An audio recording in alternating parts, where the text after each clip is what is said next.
Ever feel like you're in uncharted territory? Like the ground shifting beneath you, you're not sure which way to turn. Exactly. And maybe it's a global thing, maybe it's personal. Doesn't matter. It's that feeling, right? Right. Searching for solid ground, something to hold on to. Absolutely. And we all go through it, but here's the thing.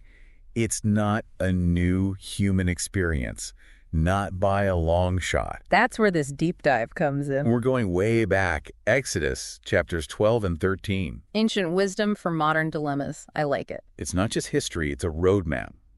People facing the unknown, figuring out how to navigate. Sound familiar? Totally. And talk about a dramatic start. The first Passover. I mean, come on. Can you imagine? You're marking your door with lamb's blood. High stakes, to put it mildly. It's a plague. Right, that's what they were facing. a devastating plague, yeah. Talk about fear and faith tangled up together. So what was going through their minds? This wasn't just, let's try this kind of thing. No, this was life or death. This marking of the door, it was a physical barrier, but also an act of desperate hope. Please spare us. So the lamb it was. Two things at once. Protection, something tangible, Right. but also a symbol, deep obedience to a higher power. We've done what you asked, now keep us safe. Wow. And it makes you think even today we do that. The things we do, the precautions, hoping for some control over the uncontrollable. It's deeply human, right? Oh. Vaccines, security systems, even just like knocking on wood. It's funny when you put it like that, but it's true. We're always seeking reassurance on some level. Okay, so plague averted, hopefully, and then they're told to flee, right? Like right now, No time to waste. which is how we get unleavened bread. Exactly. No time for the dough to rise. They had to move fast. What a powerful image, though. What's the message baked into that bread? It's about being adaptable. Life throws curveballs.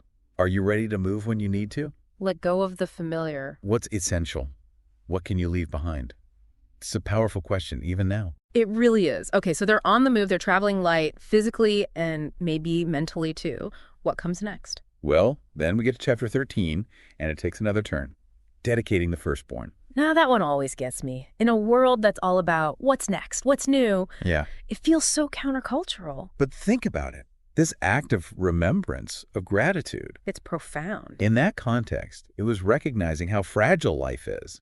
Yeah. They'd just been spared, right? They were chosen, but it came at a cost. Exactly. So this dedication, it was a way to acknowledge that, to say thank you for being allowed to continue. It gives me chills. Yeah. Do we do that enough today? Appreciate what we have. It's easy to get caught up in the day-to-day, to forget what a gift it is, just to be here. That's the power of that ancient act, I think. It's a good reminder. Okay, one last image to unpack here. The Israelites wandering the desert. But there's a guide. Pillars of cloud and fire literally lighting the way. Talk about a visual, and it works on so many levels. It does. For them, it was God, right? Leading them. But what about for us? Well, we all have pillars in our lives, don't we? Things we look to for guidance, Yeah. our values, our people, even just good information, knowing who to trust. It's that search for direction, isn't it? We all crave that. To know which way to go when the path isn't clear. It's universal. And on that note, here's something to ponder. Those pillars, they were a clear sign. But what happens when our pillars conflict? Or what if? Yeah. What if we feel them flickering, fading? How do we navigate them? Oof. That's a deep thought for everyone listening. What happens when you feel lost, even with your pillars around you? That's something worth exploring.